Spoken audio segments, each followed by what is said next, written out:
Hey, good morning and welcome to Breakthrough Walls. I'm Ken Walls and I'm your host. And today I have the one and only Mr. Randy Powell on the show.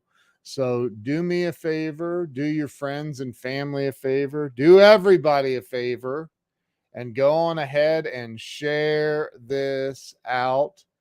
And stay with us. You're going to love this man. He's a good dude. Stay with us.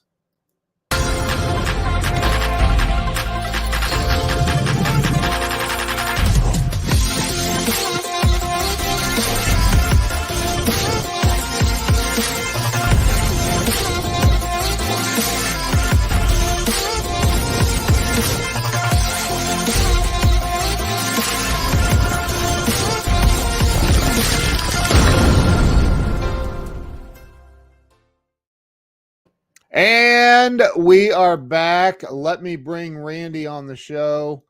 Randy, welcome to the show. Hey, thanks for having me. Thanks for having me, Ken. Dude, I'm watching you. I see a little thumbnail. You're doing the flight of the bumblebee in the background. So awesome, man. So Randy, I started this show a little over 4 years ago, and you know, it's literally about helping people get unstuck in life. And so look, we've all been through the stuff. We all get to go through the stuff, and life can be difficult at times. So let's talk to people about your story, and where it all started for you. Talk about where you were born and raised first. You know, Ken, I was actually born in Boston, Massachusetts. However, I don't remember much about Boston. We left. I was an Army brat, and we moved south into New Jersey. I don't know if you ever heard of it. Fort Dix, New Jersey. It's an Army training center, similar to the Pendleton Training Center out here in Southern California. Okay. Yeah. So it's a large Army base. And again, we grew up in a multicultural town outside of McGuire Air Force Base in Fort Dix, New Jersey. So that was my home. Okay. And so that's kind of, I was born there and ended up in South Jersey. So wait, you said you moved down to New Jersey? Well, is it down? Down from Boston. I mean, it's south of down. Yeah. Is Jersey south of Boston? Way south. Man, I have got to study my geography a little bit more, I reckon. I did not realize that. Wow. Yeah. So you were raised in Jersey then? Yeah, right outside of Philadelphia in a little town called Mount Holly, New Jersey. Wow. And you know what's interesting about Mount Holly, it was the county seat. And it's not far from Atlantic City, 55 miles to the coast and 20 miles to Philadelphia. And 150 miles south of there is Washington, D.C. Okay. So it's located in a pretty cool area. And New York City is only 70 miles north of there. Yeah. And I'll tell you some of the fantastic people that came out of that area.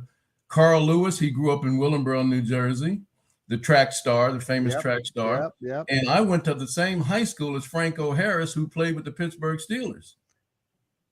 So we all grew up in the same town, same area. You went to high school with Franco?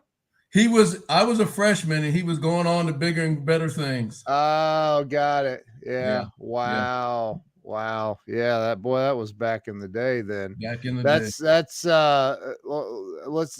Jersey, you've got, isn't Billy Joel from Jersey? Or I think he is. I think or John Bon Jovi is from Jersey, and a lot of Jersey boys out there. Yeah, I mean, really, you might as well say I'm part of Philly too, because absolutely. And that you got Will Smith, all kinds of stuff. That's crazy. Yeah. So growing up there, what was it like for you? You were an Army brat. So that means your father was in the military, I'm assuming. Yeah. What was that like for you? Did you get away with the stuff kids get away with today? Absolutely not. Absolutely not. In fact, a lot of that stuff, it just sticks with you. My mom was pretty heavy-handed, if you will, back in the day as well. And my mom and dad divorced. And then when that happened, of course, she carried on the tradition of, she had 3 boys she had to keep straight and on the straight and narrow, as they say. Yeah. So she was a strong, independent woman herself. And so was my grandmother. And we were raised to respect each and every person and treat people as we wanted to be treated. And it worked out well for all 3 of us. The sad part of that is my oldest brother was 21 when he passed away. I was 14. Oh, Lord. And so that particular day when I found that out, my mom happened to be dating a guy who was a flight engineer in the Air Force at that time. And he's the gentleman that I really looked up to him. He was a great guy, gave us a lot of guidance. And he's the one that actually shared with me and brought me into the car and sat me down and said, today you're going to have to become the man of the house, and told me about my oldest brother passing away. And my oldest brother was my best friend at that time. Oh, man. So I grew up kind of fast and very protective over my younger brother back in that day. But as life goes on, we push through these challenges and we grow through them, right? What do you mind me asking what happened? How did Kenny, his name was Kenny, and again, he was a bookworm. He was a guy who would do nothing but study. He was a really genuinely nice guy. Yeah. And I looked up to him. And what happened was he was in on the computer age, the digital age early on. He went to this school called the RCA Technical Institute in Cherry Hill, New Jersey. Okay. And studied digital technology and went to work for digital computers. I don't know if you remember them. They were early in the day when the computers came down to a very small box. Yeah. And he was working in New York City. He was about ready to get married, actually. And he was doing really well. He came to my 8th grade graduation, and he had a pair of shoes that were really cool looking shoes. And the thing that I remember about one of the lessons my brother always taught was to never promise something if you didn't plan on keeping your promise. And he had promised he'd send me this pair of shoes, and the shoes never came. And I thought it was kind of strange. But this particular day, I was coming home with some friends from the mall, and these cars were all around the house. And I thought, okay, something's going on. But of course, I never dreamed that they would eventually tell me that my brother had passed away. But he passed away very quickly from a brain hemorrhage. Oh, man. So he came home to his girlfriend's house. He said he had a horrible headache. He laid down. She went to get him some aspirin. Back in those days, everything was aspirin, right? It was a cure-all. Yeah. And she came back, and he was gone. Oh, my Lord, have mercy. Yeah, wow. So it was pretty interesting how quick that can happen. At 21. Yeah. Man, that just goes to show you that you never know. You just don't know. No. And had I known what as I look back now, we get these wake up calls in life. In fact, I have a keynote speech titled The Wake Up Call. And, you can have those small, innocent wake up calls, and then you can have those really huge wake up calls that have a huge lesson to them or an eye opening thing that you take through life with you. Yeah. And I would call that one of the wake up calls, even though I didn't know. I was too young to know at 14. Right. But right. The wake up call, the lesson from that is I remember my brother, never make a promise that you don't intend to keep, because be a man of your word, and people will respect that. And I understood why the shoes never came, and that stuck in my head. He couldn't possibly send the shoes. Wow. But at 14, you don't know what that lesson is until later in life. Right. Wow. That's powerful, man. That's powerful. Yeah. So from that point forward, you had to be the man of the house. And how did that go for the next several years? I was a jock. I wanted to play football.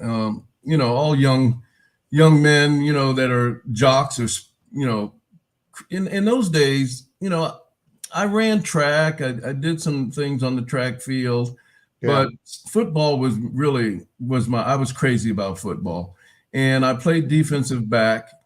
And the school we went to had a great wrestling team, a great basketball team, a great track team. The sports program was just phenomenal. But I got hurt in my 3rd year, And so that kind of threw that to the wayside, so to speak. Yeah.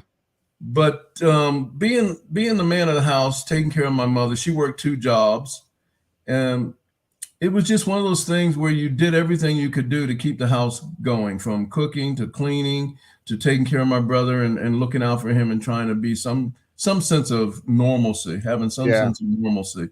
And he was young, so the good news is he didn't suffer some of the pain, you know. But I don't even know to this day that he truly has too many memories at all. Of your brother. Yeah. Did you, I mean, I feel like I'm asking rhetorical questions, but did you see, did your, how do I put this? Did you watch your mom and or your dad? I don't know if your dad was around still or not, but did you watch them? Did you watch it have a really strong and bad impact on them? I can't even imagine. Yeah, I'm not sure the impact that it had on my dad. You know, he obviously he was at the funeral. They were divorced at the time. Yeah, right. He was there for the funeral. There was some positive and some negative around him coming to the funeral, as I recall. And I recall being very, very hurt. He was working for the EPA. He had got out of the military, and he was working for the EPA. And at the time, he gave me his business card, and he said to me, "If you ever need anything, give me a call." Well, that kind of struck me as very, very strange and hurtful. But in terms of my mom, you know, I really just stayed really close with my mom. We had a very, very close relationship up until when she passed away. And I think that being that I was so close to her, I learned a lot from the female perspective, and I learned a lot about being sensitive to other people and really developing that caring relationship with people. One of the things that my mom did, and we didn't grow up wealthy at all. We weren't poor. We never wanted anything. My mom made sure of that.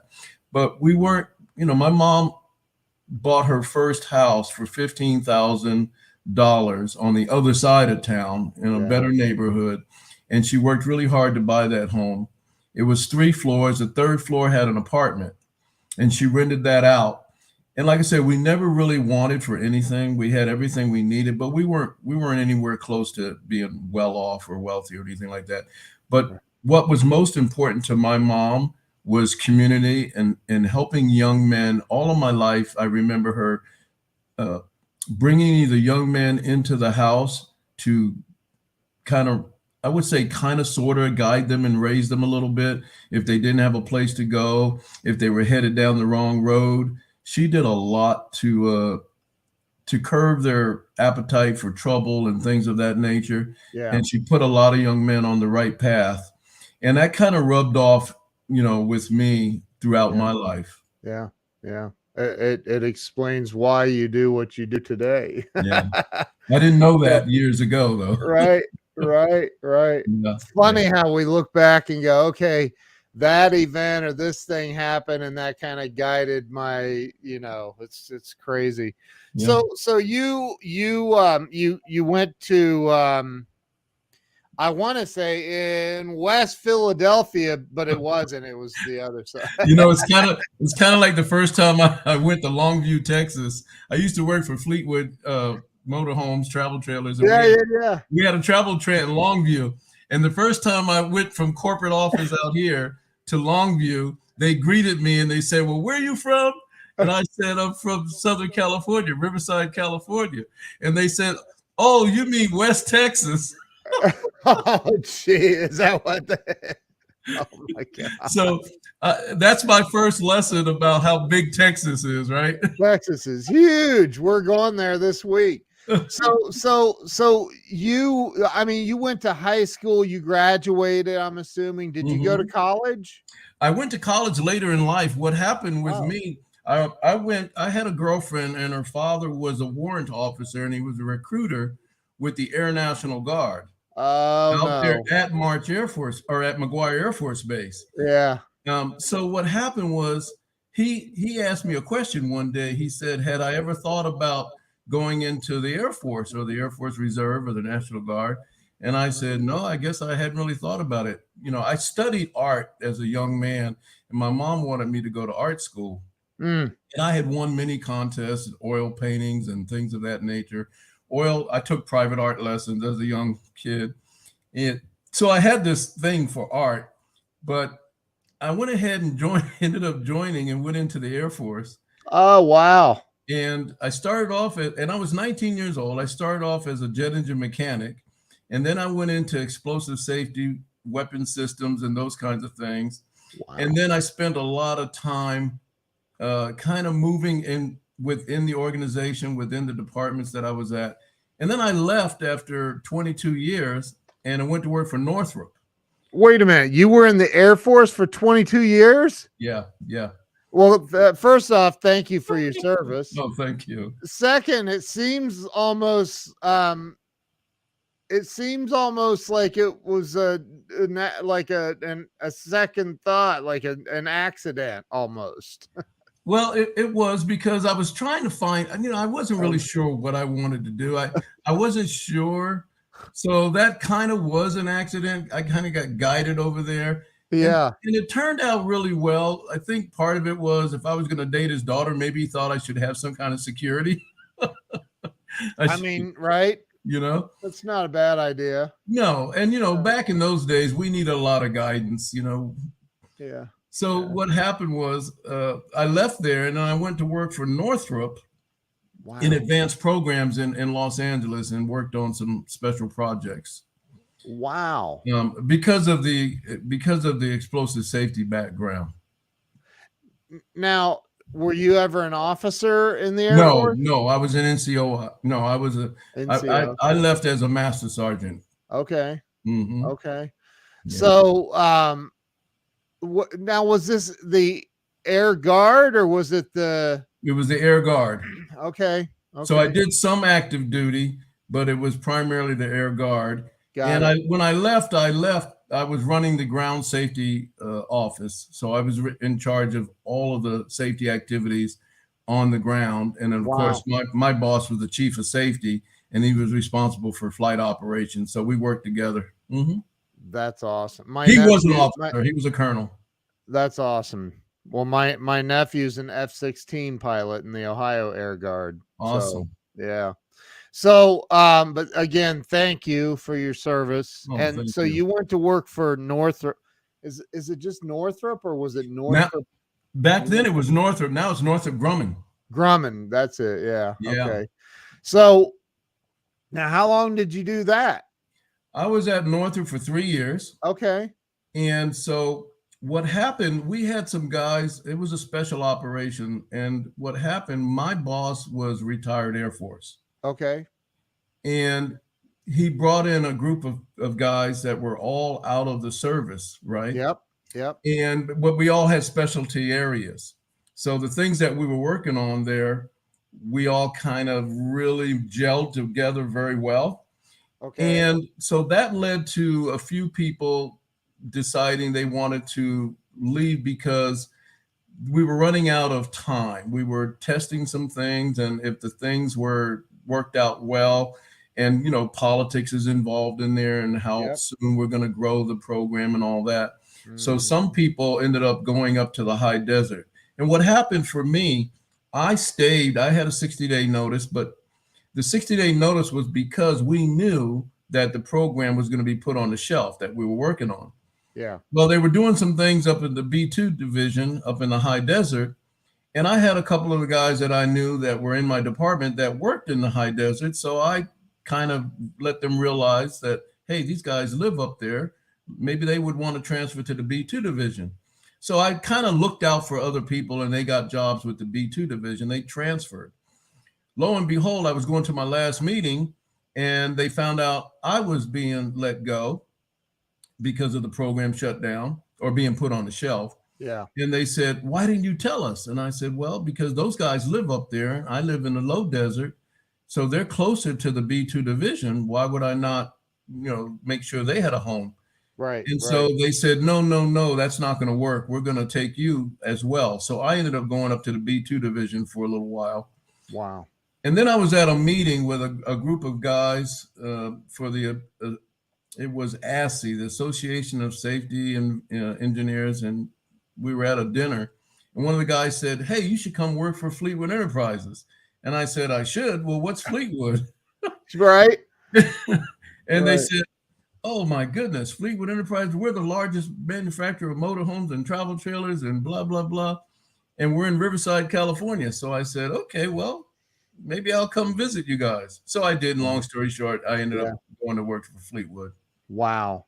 How long did you do that at Fleetwood? I was at Fleetwood 9 years, traveled all across the United States. We had it was a very, very large organization.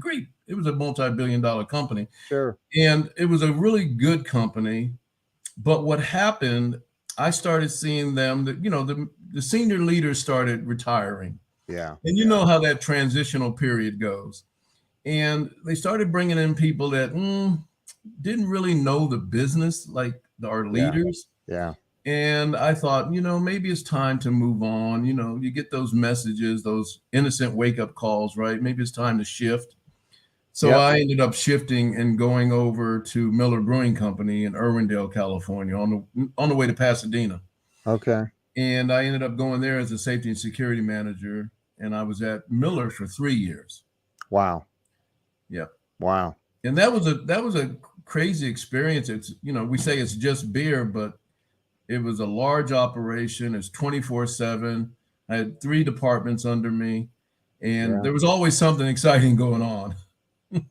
We, right here in Columbus, Ohio, we have a humongous Anheuser-Busch plant. I mean, it's huge. Yes. And it's not just beer. There's a lot going on there. Yeah. So and Debbie makes a great point here. I like that you're open to opportunities placed in your path. So there seems to be a pattern of that. Like you go, you know what?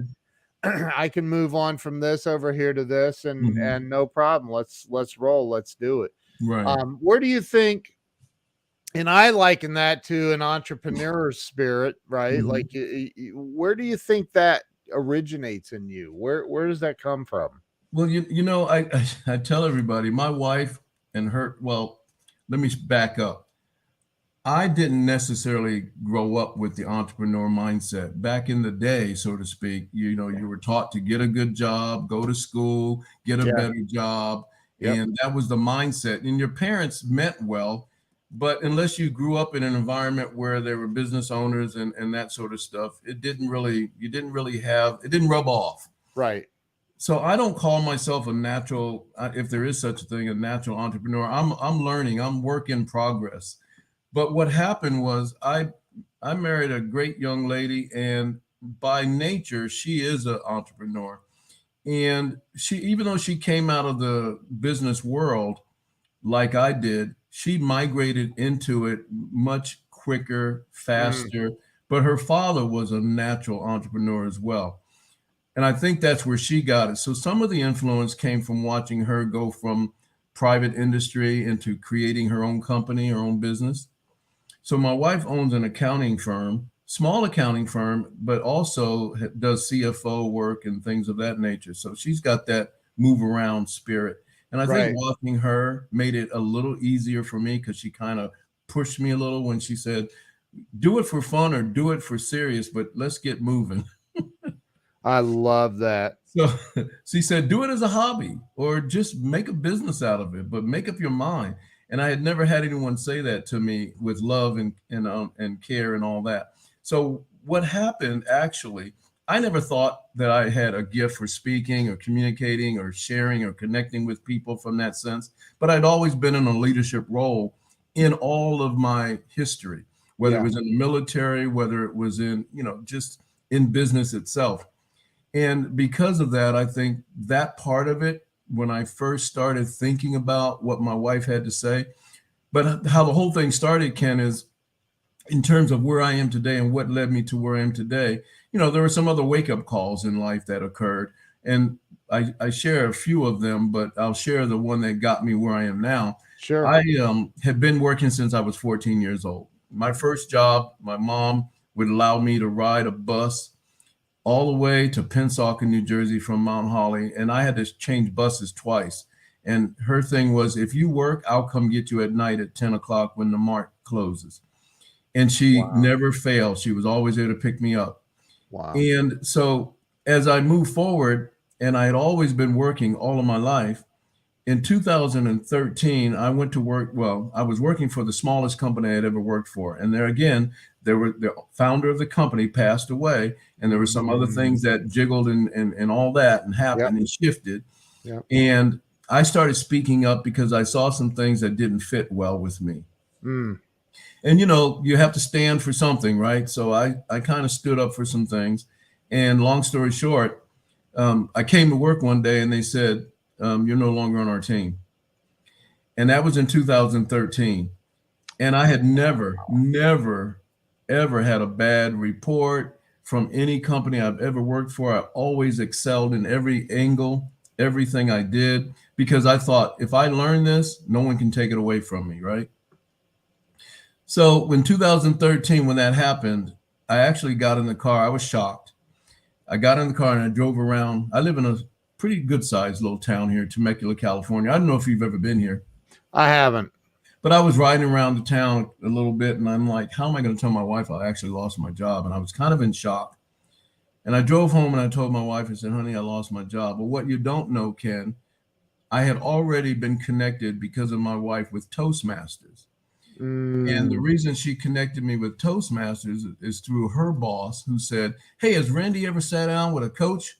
And I said, no, I've never sat down with a coach. And so through her boss, I sat down with a coach. And fast forward, the coach said, you should check out Toastmasters. I checked out Toastmasters. So when I lost my job, I had already been a Toastmaster for a couple of years. Okay. And inside of Toastmasters, you know, I was trying to figure out my way. It was interesting. I liked it, but I never saw myself as a speaker.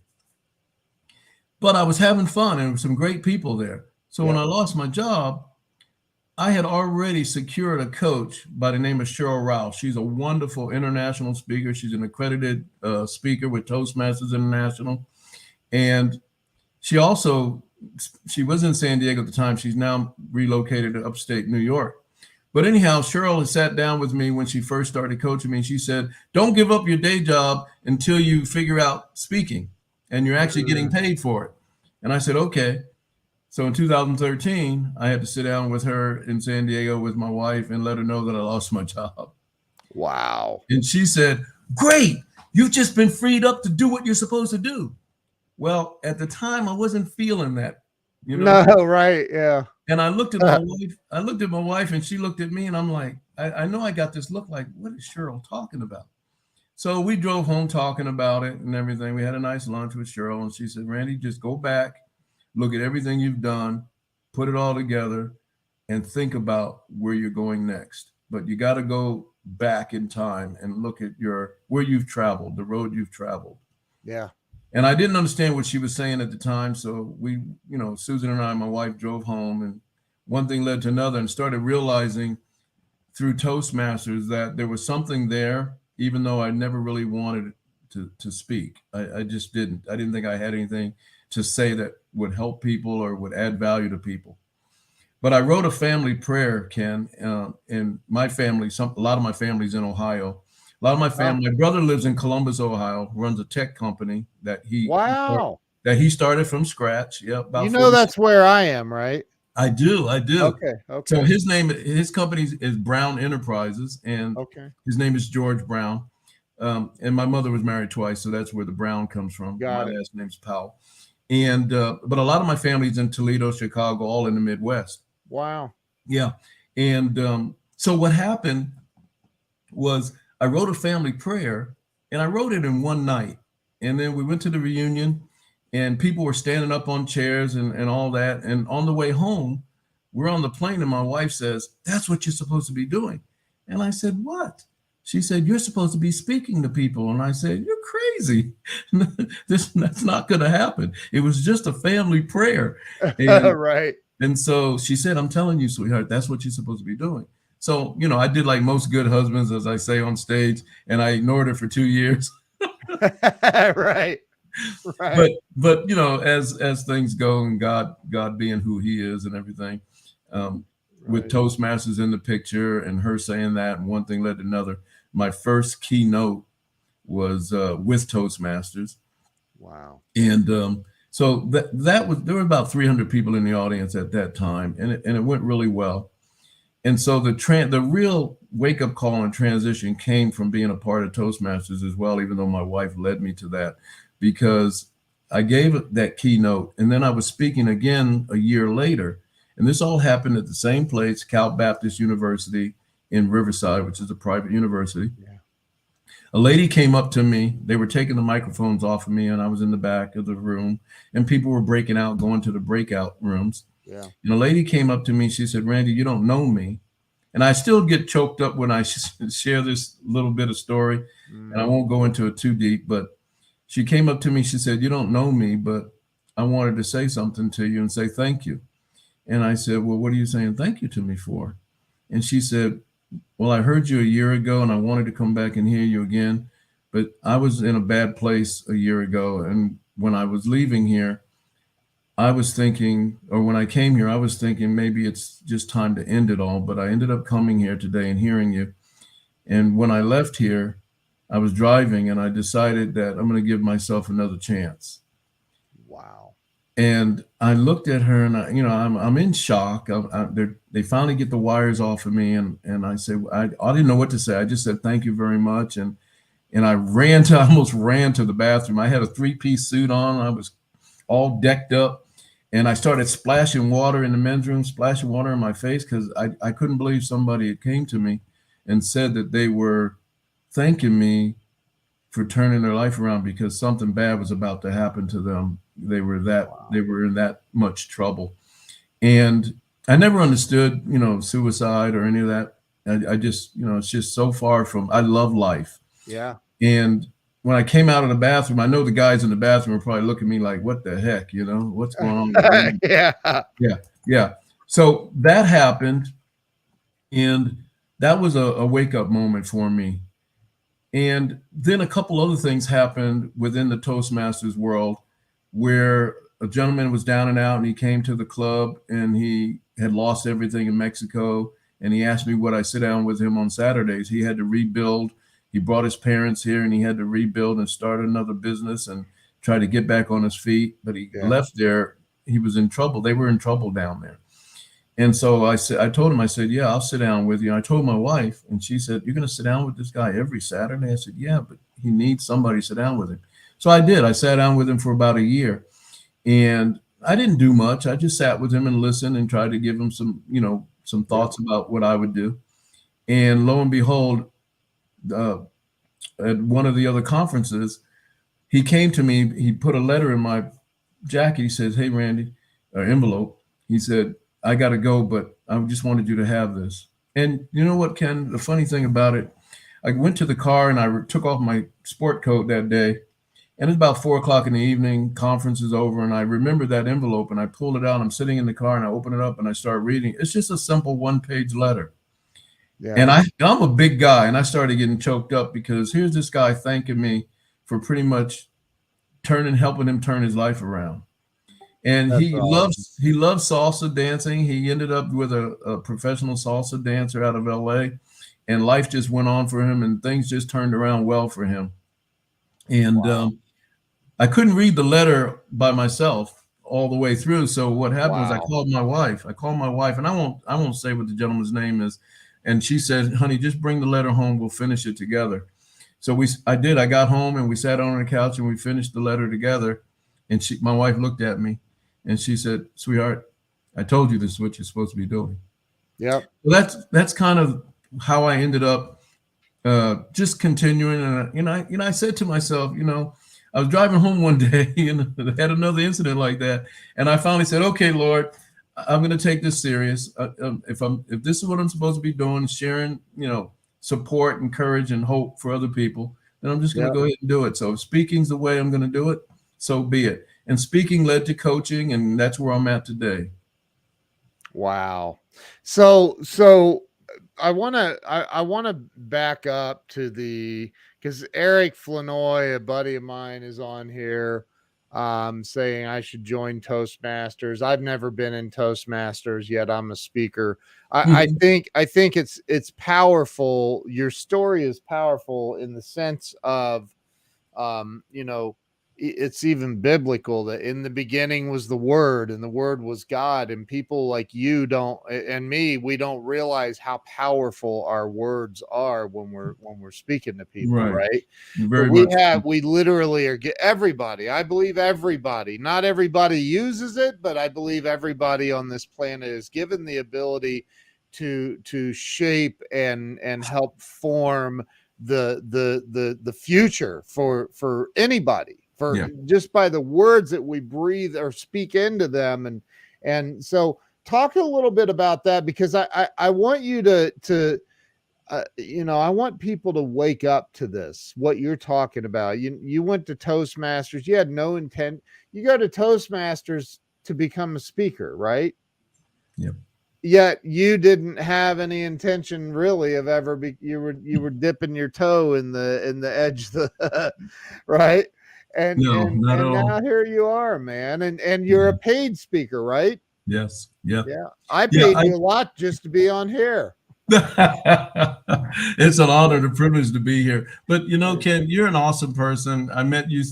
Obviously, I just recently met you yeah, because of Craig Duswalt and my yeah, relationship with Craig. yeah, And Craig's an awesome person. And he the is. thing about it, I think I'm a good person, but I don't think that we all have our faults. We have our bad days and good days and all that. Yep, yep. Sometimes, I'm often asked, where do you get your energy, Randy? Why do you have so much energy? Well, I love life. I'm living not just because of my ancestors and what they were able to do and help us all push through, and the lessons that they taught, not only me, but all of throughout history, but also I'm living, partly for my brother he was a good guy, and he's not here, and he would have done more, I believe, than even I could possibly dream of. So I'm living life because I love life, and so that's part of where my energy comes from. And Yeah, then to be able to help other people, just the notion of someone saying thank you because you actually helped me, just inspires me, and it just makes me happy. That's where the joy. And I didn't do it for money. I didn't start out doing it for money or anything like that. And yes, you have to make a living and all that, but I used to give so much because I just felt so good when people overcame a challenge. Or I have a client says she could never write a book, yet she's a doctor, and I said, you have so much in you that you could share with especially young women yep, who, when she became a physician out of Syracuse, New York, back in those days, there weren't a lot of female doctors, and they had to go through a lot of challenges. And I shared with her, you got more than one book in you. Well, today she's a published author. yep. And so there's just so many things that you can do if you can sit down and get people to open up. And that's what they do with me. They sit down, they open up, and we talk and we share and we peel back the onion, and we figure out how we can move them to the next level. And I've been blessed to be able to have that gift. That's awesome, man. That's so awesome. So what's next for you? Well, what's next? I've got a lot of things that are sitting out there. And again, you can't do everything at one time, right? And I'm still growing myself, Ken, just so you know. I haven't reached the pinnacle of where I want to be and so forth. Yeah. But with that said, my clients come first. The people who come to me and ask me to help them overcome a challenge, or to help them become more, or do more, or get more out of life. Those are the people that are most important to me in terms of what I do on a daily, weekly basis. Do I have hopes and dreams? Of course I do. I want to continue to build my business and build this new brand, Envision Success, because I think Envision Success encapsulates everything that I'm about, and everything that I want for other people is to be able to see their potential, and then understand that they can actually achieve it. Just like you've talked about, you can overcome, until you believe, though, until you can crack the code and actually believe, then you got to find somebody that believes in you. You know, you do that for people. You believe in people before they can believe in themselves. Les Brown does it. I mean, so many people do it. Craig Duswalt does it. Yeah. I remember I've been following Craig and have been hanging out with Craig, and I couldn't afford to be in his mastermind for years. But I hung in there because there was just something about his attractability and the things he would say, and he was down to earth. You know, I mean, you're down to earth, and those are the kind of people are afraid, I think, when they see somebody who's gone to such a level, they think they're out of touch and out of reach. And so they won't ask for help. They don't know how to get to people who they think they put on a pedestal, so to speak. And so they remain down in this little encapsulated bubble because they don't know how to break through it. And so I think that our job is to help people ask for help. Yeah. That's one of the things I tell my clients. If you don't ask for help, if you don't surround yourself around great people, if you don't go looking for really cool people to hang out with and learn from, then you're not gonna live your full potential. You have to find the courage to do that. And so I try to help them do that by being a role model for them in terms of asking for help and hanging around people who you can learn so much from. I don't know if that makes sense, that, you know, just absorb. Just sometimes just being in the room with the right people, the energy, it just pumps you up and gives you the courage to ask or to go do or to try something. And failure is not an option. You can fail, but you have to have the mindset of, I'm failing forward. I'm failing to get better. You know? But people are afraid. They've been raised to be fearful and think they're going to get slapped on the hand, even as adults, because they did something so-called wrong, or they made a mistake, or whatever the millions of reasons are, right? We all know them. We all have been there. So I just see myself having a fulfilling life by helping as many people as I can. I've always had a dream of since I decided to speak, for some reason, the 10,000 is in my mind, and it's still there to this day. It's been there for years now. But I started following Craig, and then Craig said something to me one day. He invited me up to the golf course in LA and to one of his little mini masterminds, and it went around the table, and it was a hot seat. And I thought I was just a guest. And he said when he got around to me, he said, "Okay, you're up." And I didn't have any clarity of purpose at the time. I didn't know really where I was headed. And everybody in the room, but Craig was the one. They all threw stuff out there based on what they heard. But Craig said, "You just need to get out of your own way, Randy." And for a year, I drove home from LA 60 miles, and I'm thinking, what the heck does that mean? Get out of my own way. And it took me an entire year, Ken, to figure out what he meant. And once I figured out what he meant, then things started opening up. Things started happening.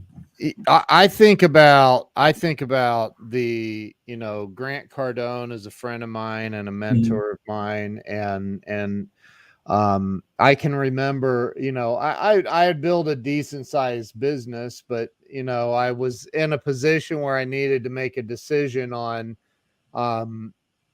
literally going to the next level and investing $36,000 in this program with Grant. And I remember, man, like all of these poverty. We didn't grow up like dirt poor, but we grew up poor enough. You know, my mom worked, and you know, it was, and I can remember all of these limiting mindset things I didn't realize at the time. $36,000. I was like, that's a lot of money. Are you? That's like $1 million. Yeah, right.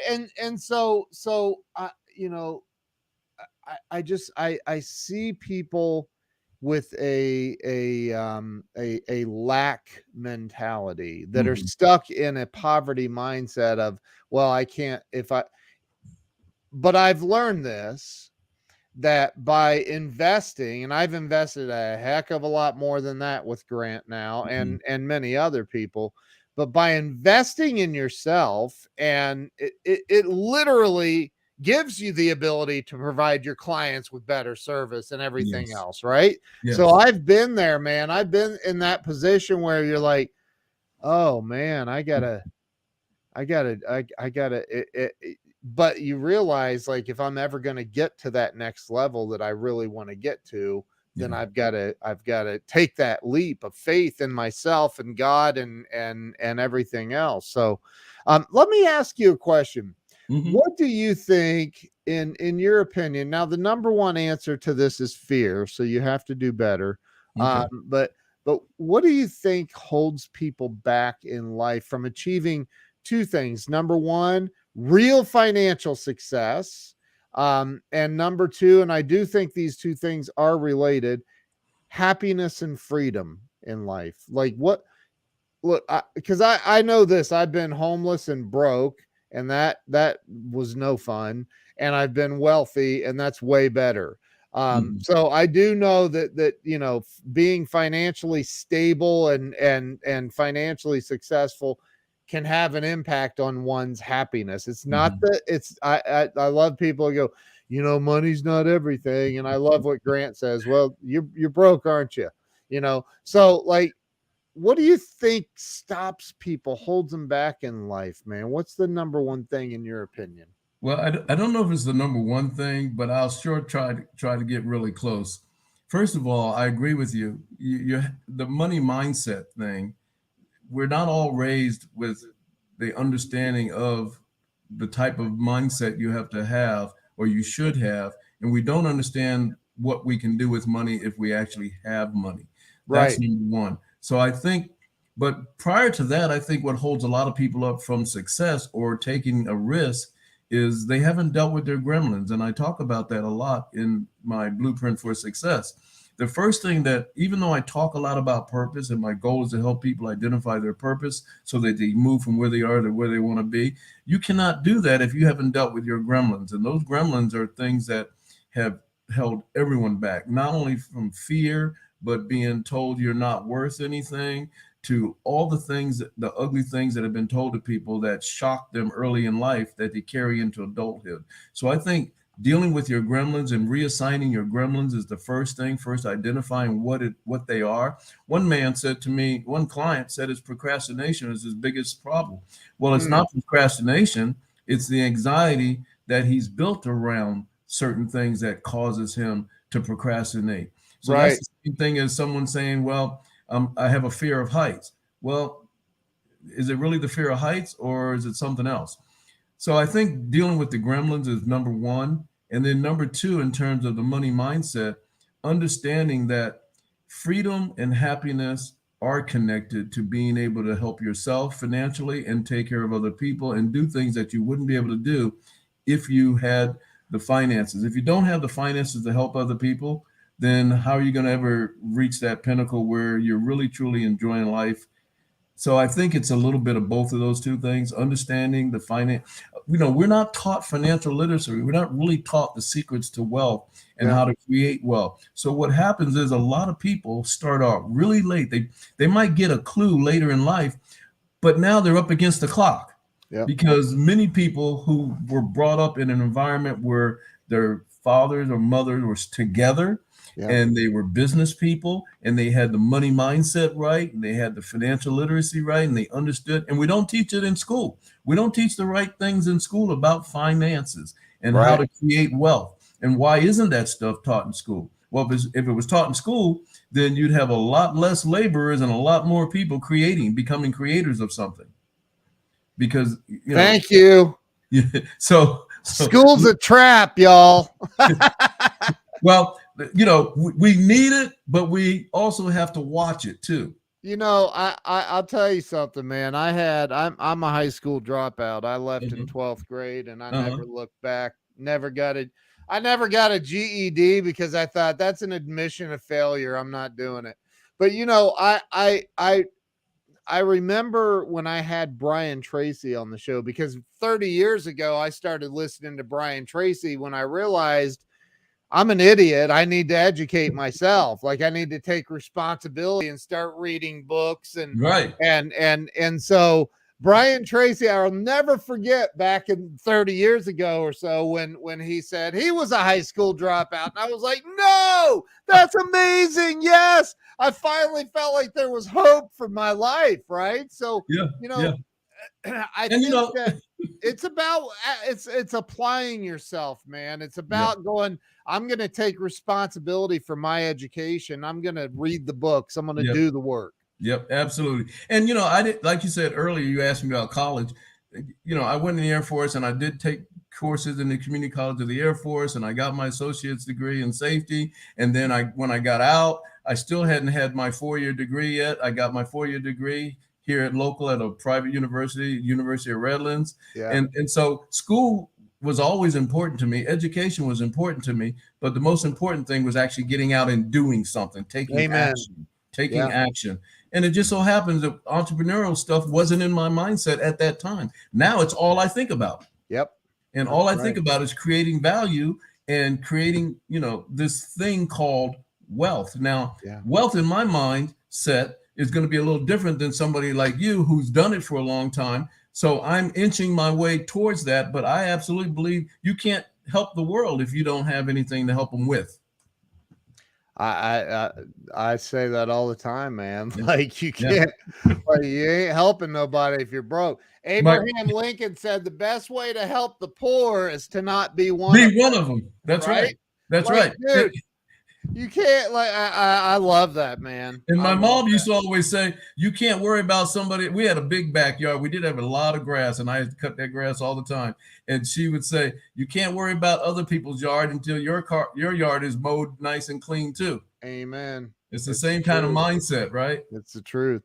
Yeah. If somebody back, years ago, my wife and I started our first office and had some employees, and this dude that worked for me comes in my office one day, and he's a big old boy, and he says, hey man, there's some dude out in the parking lot looking in the windows of your SUV, and I'm on a call, and I'm like, dude, tell him get the hell out. Why? Mm-hmm.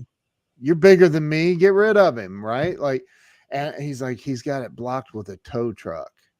Oh, and yeah. It's like oh no. Mm-hmm. Everybody was getting paid except for us. Yeah. And I remember that day, man, feeling like this is as low can be. Like this, life can't get any worse than this. If somebody called you and said, Randy, I've tried everything, man. I'm doing everything. I'm working hard. I'm doing all the stuff, and I just can't figure it out. I'm at the end of my rope. What would you say to them? What words of encouragement would you give them to help them get through this temporary thing? We know it's temporary, but I mean, dude, suicide rates skyrocketed when they locked everybody down and globally, not just here in the US, but globally. Yeah. What do you say to people to help them get through the tough times and get on to the next? It's interesting you asked that question, because first of all, if they're within distance where I can get to them, I'd actually want to sit down with them face to face. There's something about sitting down with people face to face and looking into their eyes and really hearing what they're saying and empathizing with them. Yeah. But one of the things I would say is, if this is a transitional time for you, maybe right now is the time to ask yourself the 3 most important questions, the questions that I asked myself when my coach said, you need to go back in time and figure out what it was all about, what you've done, your history, so that you can move forward. So I had to ask myself, and I share this a lot with my clients. Question number 1, who am I? Who am I? Question number 2, why am I here? Why am I here? And question number 3, what am I supposed to be doing with this life that's been given to me at this point in my life? What am I supposed to be doing with this life that's been given to me? Because we only have so much time, and we don't know how much time we have been given. And I had a near-death experience with asthma in the 90s. Wow. And that was a wake-up call for me. And the good news is I was close to the hospital, Loma Linda Medical University. I only lived 2 miles from there when it happened. I share this in my keynote. Wow.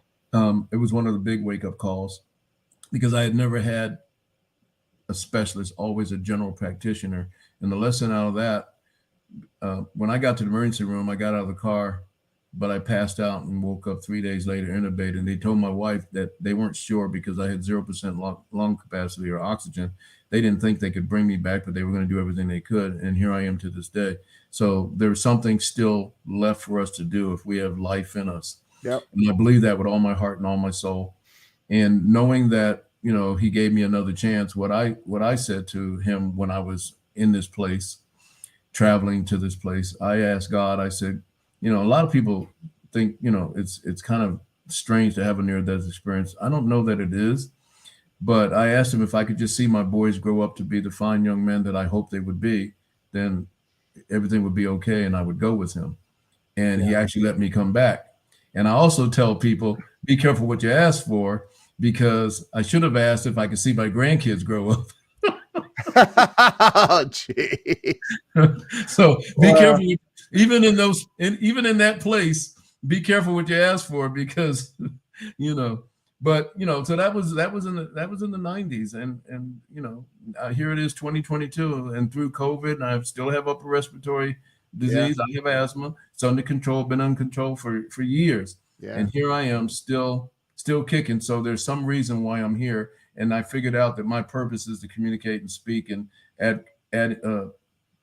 add something called value to people's lives that will help them and help their lives be better. And then my life's going to be better. And I'm joyful and happy every day I get up. I'm thankful every day I get up for the life that I have. And I'm not a millionaire. I will be a millionaire, but I'm not a millionaire. So it's not about money. It's just about being here and doing my part. I love it, man. I love it. And I think, you know, you mentioned getting around the right people, and proximity is so important, man, who you're hanging out with. So, I mean, beyond important, and who you're learning from. And dude, you're awesome. When we met down at Craig's event, I just felt your energy, and I was like, you got to be on my show, man. Well, I certainly appreciate it. You're awesome. And I really do appreciate it. And like I said, you're the real deal. Craig's the real deal, down to earth, and just willing to help people move to the next level. And I certainly want to be around you, be in your auspice. You're awesome, man. Thank you. And where, I should have asked this. I always forget to ask this up front. What is your website address? RandyPowellSpeaks.com. RandyPowellSpeaks.com. Okay, I'm going to scroll that across the bottom. Awesome. Is that right? Is that it? Is that it? That's it. RandyPowellSpeaks.com. Yeah. Dude, you are a gentleman and a scholar, a good man, a great mentor, I'm sure, to a lot of amazing people. Eric Flanoy, go join Toastmasters, my brother. Today, go do it, man. You know, I do love the, you know, people are like, I don't know how to speak. I don't know. And go to Toastmasters. That's where you can learn. And remember to be yourself. No matter what, whenever you're communicating, just be yourself. You know, they'll teach you the technical stuff, but if you live to connect with other people emotionally, that's where it's all at. And I love the fact that people have told me that in Toastmasters, they count your ums and your uhs. And I'm like, dude, they don't want to count mine, man. They can't add that high. It's just part of the training process. You don't have to worry about it. I know, man. I love it though. I'm like, I say and I know I do. And we all do. I still do it. I've been a Toastmaster for 10 years. I love it, man. As a matter of fact, a buddy of mine, Jim Cathcart, who's a legend, he's a Hall of Fame. He's doing the opening keynote at Toastmasters International. Yeah. We've been talking about, you know, some of the, anyway, I can't go into details on some of that, but that's awesome, man. Yeah. So Allison Turner says, I definitely recommend Toastmasters. It helped me so much. So that's awesome.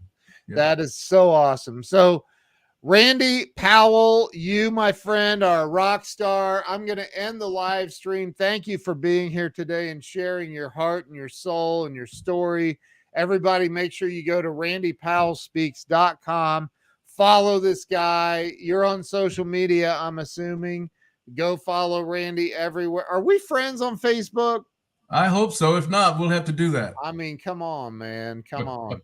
So, yes. So, Roz says Randy will give a mastermind session on September 21st at Entrepreneur Toastmasters meeting, 7 a.m. Pacific time. Wow. Yep. Okay. Yep. Right on. It's going to be fun.